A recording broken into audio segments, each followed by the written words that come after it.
බර දැනෙනවනේ මාළු අහුලනවා වගේ තමයි. අර කට්ටිය ගිලින මර ගිලින ඉතලා බලනවා. ඈ?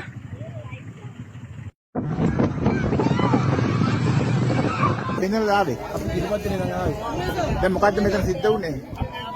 ඉන්වේස්ටරන් ගිහලා කට්ටිය නාන්න ආවා. අපේ ළමයි කට්ටිය නානවා කියලා කොහොමද මේ ගිහිල්ලා තියෙනවා. 10 දෙනෙක් ගිහිල්ලා තියෙනවා. දැන් එක්කෙනෙක්ව ගොඩගත්තා තව 4 දෙනෙක් ඉන්නවා ගන්න. ඒකට දැන් මේ මෙතන කතාවක් කරනවා මේ ගමේ අය ඕගොල්ලෝ දැනුවත් කරලා තියෙනවා මෙතනින් නාන්න එපා කියලා.